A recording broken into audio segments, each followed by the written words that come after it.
Whitney, thank you for taking time out of your day Absolutely. and coming to visit with us at WFX. While you're here, we wanted to ask you a little bit about your role. Sure. So, executive pastor. Yeah. But you have a pretty broad list of responsibilities under that title. Yeah. I'm fascinated about the executive pastor title because it's a nice one, but it never describes accurately what goes on. Yeah. So could you just talk a little bit about the range of responsibilities that you have now? Yeah. Maybe it's a little unique in that I'm in a position that I think a lot of churches are going to be finding themselves in, if not already. They will soon, and that's the transition from senior pastor to the succession thing. Yes. My dad founded our church 27 years ago, something like that. Obviously, I've been there. I'm 38, so I've been there from the beginning. But I started working at our church out of high school, so just done a little bit of everything that there is to do. But right now, we're kind of in that phase of starting the transition from him being the senior pastor to one day that being me. So I don't know if that if that'll be if my title or my list of responsibilities is similar to other executive pastors or not. But right now, what I'm primarily responsible for is the operations of our church. Okay. How do we run organizationally? Kind of what's the health of our organization? My dad has been, for lack of a better word, he's a bit like a bulldozer through a jungle, kind of a pioneer. I look at him like a trailblazer, somebody who has created a path through the jungle. Our job, I think, as next generation leaders, is to stand on the shoulders of the people that went before us and say, hey, look, we can make this road a little smoother, or we can make it a little wider. Yeah. So that's kind of what we're trying to do, just from a very abstract way of making our church as healthy as it can be, so that we can position ourselves for growth. So I'm working with all the different teams of our church, really, from kids ministry to the arts team to all, just trying to get us organized and positioned in a place where we can be the healthiest and most primed for growth that we can possibly be. Yeah. So, and yet the background of your church, traditional background. Yeah. Huge change. Yeah. To where you are now. Yeah. Well, what was that like, and how difficult, and how did you guys do that?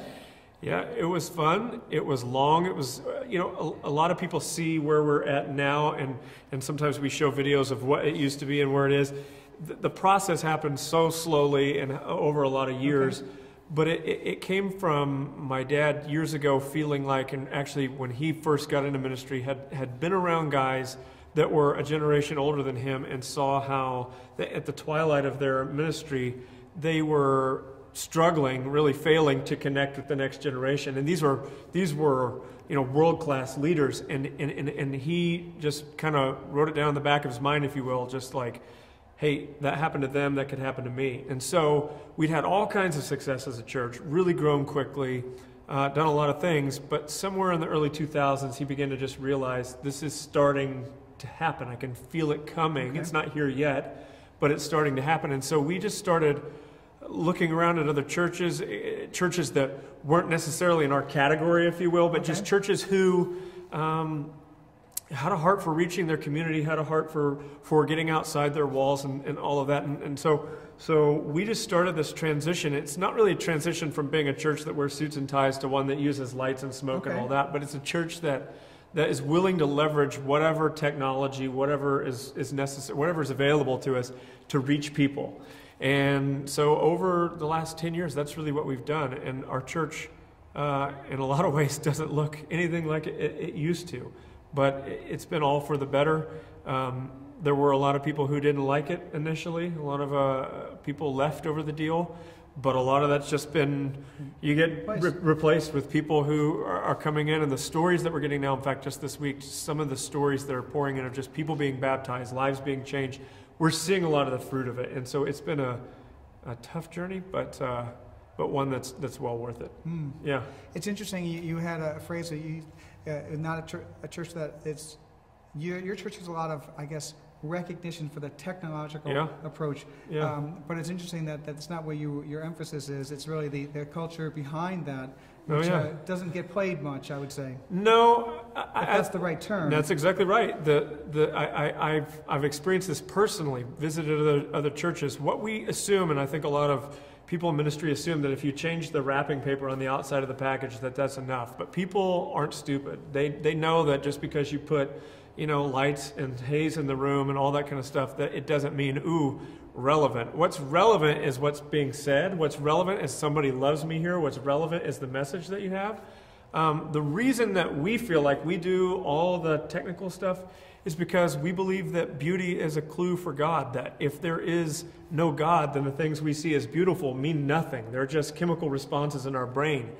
Our expression of worship is to use all the arts that we can master and use to our advantage to demonstrate the beauty and the glory of God. And so it's not for us necessarily, and I won't say that it was always this way, but it has become where we don't look at it as like bait on a hook. We look at it more as an opportunity to glorify God, to create an environment, a beautiful environment for the worship of God. That's why we do what we do. Wow, that's interesting. Yeah. Really interesting. You've grown up in the church. Yeah. You executive pastor from Sure. here, right? You're looking out. Yeah.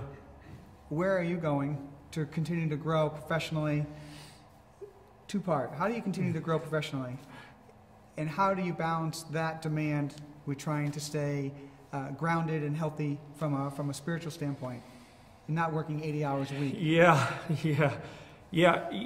I guess the advantage that I've had is I've heard a lot of leaders. There's been so many leaders that have paid the price of burnout that have gone before me that as I'm coming into this role, I'm just sort of kind of drawing a line in the sand for myself and saying, okay, you have to take breaks. You have to pace yourself. This won't work if you go out at 90 miles an hour. In terms of how am I growing? For me, a lot of it is staying tuned into leaders who've been down the road ahead of me. Yeah. I was just listening to, in fact, we just purchased all of the sessions from the Willow Creek Leadership Summit. Okay. And I was listening to Bill Hybels, and some of what he was talking about, and I was thinking, my God, if I had to sit around and think this up, this leadership material that he's sharing with all of us, it would take me a lifetime to come to this. But thank God I live in a time where a lot of this has been thought through for me, that I don't have to do some of the heavy lifting that people have gone before me have done. So for me, it's about leveraging knowledge that's already been mined out. How can I do that? So, just going through books that are already available. As a staff, we've been going through Patrick Lencioni's The Advantage. But the other thing I would say is this, is just trying to stay true to the calling of our local church and not get too caught up in what everybody else is doing from the standpoint of it's easy to keep up with the Joneses, as it were, with other churches, and just focusing on not how much recognition do we get for what we do, but how healthy can our organization be. And so right now, our focus is kind of put our eyes down, do the best that we can do with what we're doing right here, with what God's put in our hand, and let the chips fall where they may. Yeah, exactly. How do you measure or assess the health of your organization? That's a good question. There's a few different measurements that we're looking at right now that we're actually developing. Again, some of these things are things that, quite honestly, haven't been put in place in our organization till now. This is the difference in personality between my dad and I. But a lot of it has to do with baptisms. We're baptizing more people today than we ever have before. How many people are in small groups? Okay. And then, of course, weekend attendance and so forth like that. But then eventually we want to start, we have one other location. We want to see other locations spring up. We're a couple years away from doing that. We move slowly, even though our name is Church on the Move. We move slowly, some things and some things slowly. We want to do it. Our philosophy is if we're going to do it, we want to do it right. Correct. So for us, we're waiting on that. But just those types of things. How many people are in groups? How many people are being baptized? How many people are volunteering and so forth? So there's nothing magical about that. We're just looking for the formula that works for us. Sure. From a staff standpoint, staff development and the assessment of staff health, staff development. Mm-hmm. How do you approach it? What's your approach? You investing in your staff? We're starting to do more and more of that. That's another area that, quite honestly, we've been lacking in for the last several years. And we are pushing full steam ahead on staff development. So we're adding workshops for our staff, just internal stuff that we can do, training each other, working with each other. I think one of the things that is easy to do is to just have people work in a church, put their head down, do their job, and not know what the person to their right or to their left is ever doing. So we've been working really hard at just getting our staff together, connecting people, finding out what the left arm is doing and the right arm is doing, and what different parts of the body are doing what, and then celebrating those things. I think one of the things that we're learning is that, the scripture really is true. The joy of the Lord is your strength. And it gives you strength when you find out what God's doing in your church. And it's easy to do ministry and never stop and celebrate what's happening. And so one of the things we've been intentional about in the last year is just creating intentional moments of celebration. Okay. Just to say, hey, let's just read a story. Let's simple things as much as just staff shout outs. Hey, I just want to say thanks to, so and so for helping me on this project. Or man, they really pulled through over here.